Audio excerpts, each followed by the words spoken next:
In the 20th century, the next generation of Rothschilds became obsessed with the idea of returning Jews to their homeland in Israel. James Rothschild's youngest son, Edmund, initiated the process by funding the building of Jewish colonies in what had become known as Palestine. In 1897, the Zionist Congress was formed with the intention of promoting the establishment of a Jewish nation. It intended to meet in Munich, Germany, but when the local Jews heard about it, they protested so much that it had to be moved to Basel in Switzerland. The reason for the protest was that the Jews were quite comfortable in their adopted countries and had no intention of moving back. This led the chairman of the meeting, Theodor Herzl, to state, "It is essential that the suffering of Jews become worse. This will assist in the realization of our plans. I have an excellent idea.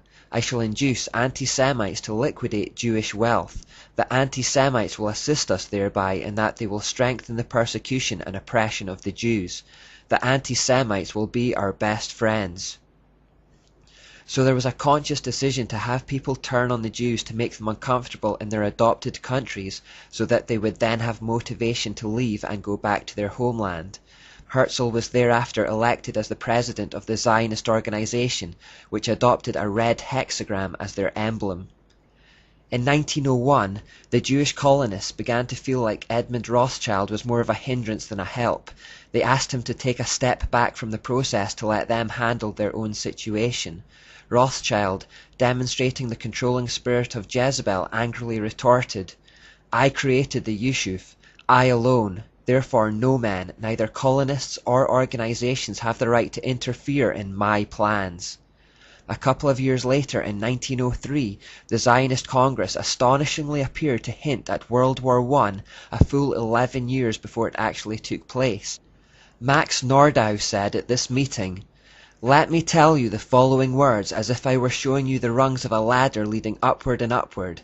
Herzl, the Zionist Congress, the English-Uganda proposition, the future World War, the Peace Conference, where, with the help of England, a free and Jewish Palestine will be created." How did they know about a future world war ahead of time? Well, interestingly, Albert Pike had talked about 3 future world wars way back in 1871. He wrote a letter to Giuseppe Mazzini, dated 15th of August, whereby he claimed he had received a vision. In that vision he had been told of 3 world wars that were to come. Each of them would work on the Hegelian principle, where they would clash 2 opposing ideologies together to create a specific outcome that would further the plans for a new world order. It should, however, be noted that the existence of this letter is now denied, and there is no hard and fast evidence that it actually exists. Jacob Schiff, meanwhile, was working away at regaining control of America's finances.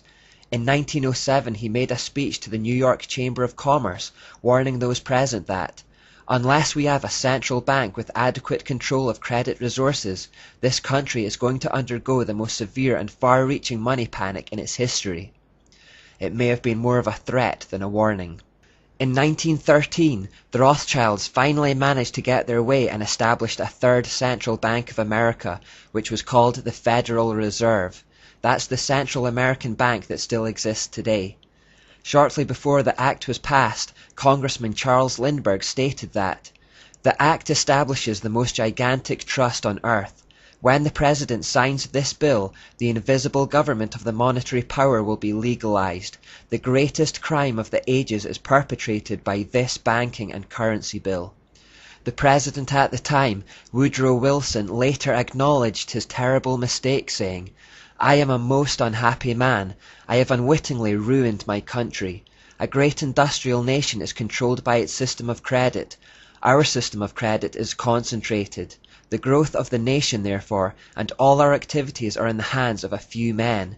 We have come to be one of the worst ruled, one of the most completely controlled and dominated governments in the civilized world.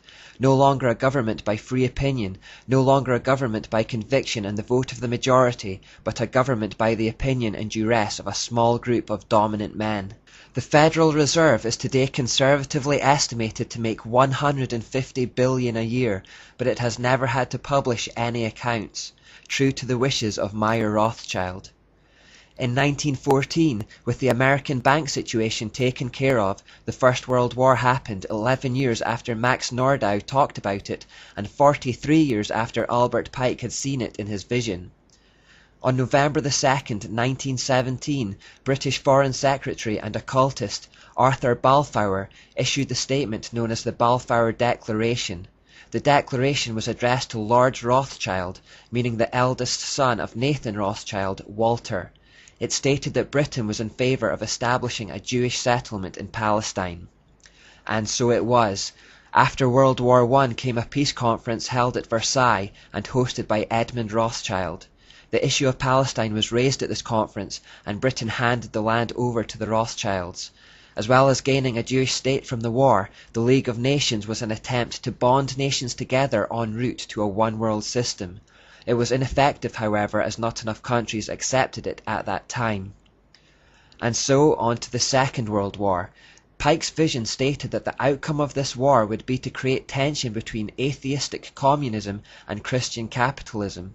Pike felt that communism would be strong enough to balance Christendom, which would be then restrained and held in check until the time we would need it for the final social cataclysm. This capitalism v communism, thesis v antithesis, indeed established itself over the next 46 years. G.K. Chesterton saw what was happening. At times, capitalism and communism would appear to be in conflict, but this writer is confident that their interests are in common and will eventually merge for one-world control. That policy outlined in Woodrow Wilson's Point 6 has never been dropped. Capitalism and communism are merely their twin mechanisms to destroy the sovereignty of Christian nations. They will merge them into the projected superstate. They are selling us into slavery and using our material resources for their own nefarious worldwide purposes. We keep seeing the same two-pronged attack idea repeated over and over, where both prongs appear to be opposing each other, but are actually just designed to bring about a third way, which is what the occultists wanted all along. Remember how occultists talk about the male and female creating a third spiritual energy, illustrated by the square and compass creating the G in the middle in Freemasonry. It's that same idea. Two opposing things coming together to create a third way. As George Hegel put it, thesis v antithesis equals synthesis. Whether it be light v dark, or male v female, Baal v Asherah, or Masonry v Catholicism, or Republican v Democrat, or in this case capitalism v communism, it's the synthesis they really want. That's what they're really after. Google the phrase third way with regard to politics, and you'll see how many modern politicians are disciples of this way of thinking. Vladimir Lenin, the communist leader, highlighted the fact that the war between capitalism and communism was just part of something much bigger when he said, "I don't care what becomes of Russia. To hell with it. All this is only the road to a world revolution." Incidentally, the Third World War in Albert Pike's vision was said to happen between the Jews and the Muslims.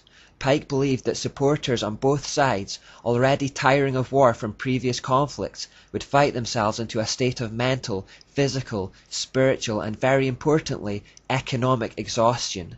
The world would then be ready for the coming Antichrist to save them from it all. Albert Pike said of that time that, "We shall unleash the nihilists and the atheists, and we shall provoke a great social cataclysm, which in all its horror will show clearly to all nations the effect of absolute atheism, the origins of savagery and of most bloody turmoil.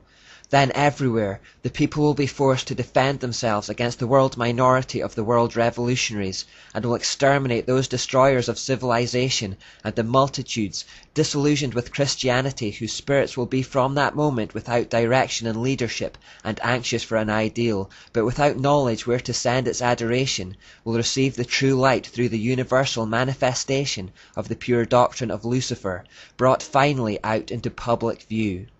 A manifestation which will result from a general reactionary movement which will follow the destruction of atheism and Christianity, both conquered and exterminated at the same time." Notice what he's saying here, that they would conquer and exterminate both Christianity and atheism at the same time. You see, the Enlightenment era that we've been studying in this third section gave birth to atheism, which was one of the hallmarks of the modern era. It was basically people trying to escape from God. But that period, defined by an increase in atheism, was only meant to be a temporary phase in the long-term plan, according to Pike.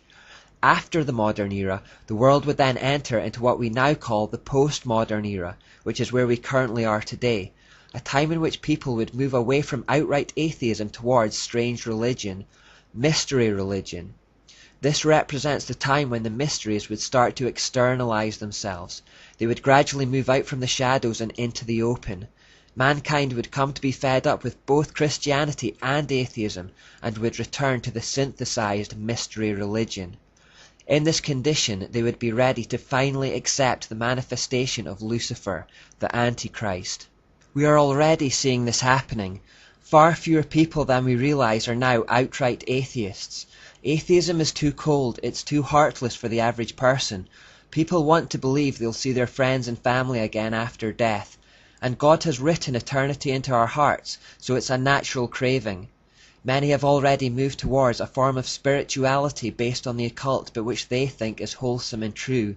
They often talk about being a spiritual person, but not subscribing to any specific religion. And the Bible tells us that this would happen. Paul wrote to Timothy about the last days in his second letter, saying that people would act religious, but they will reject the power that could make them godly. He also says, "For a time is coming when people will no longer listen to sound and wholesome teaching. They will follow their own desires and will look for teachers who will tell them whatever their itching ears want to hear. They will reject the truth and chase after myths." Just to tie off one loose end before we finish this part, in 1930 the Rothschilds established the first World Bank in Switzerland. Just 4 years later, banking secrecy laws were changed in Switzerland, making it an offence punishable by imprisonment for any bank employee to violate bank secrecy. This ensured that bank secrets were kept that way, and no one really knows what goes on inside. This bank was the forerunner to the present-day IMF and the World Bank.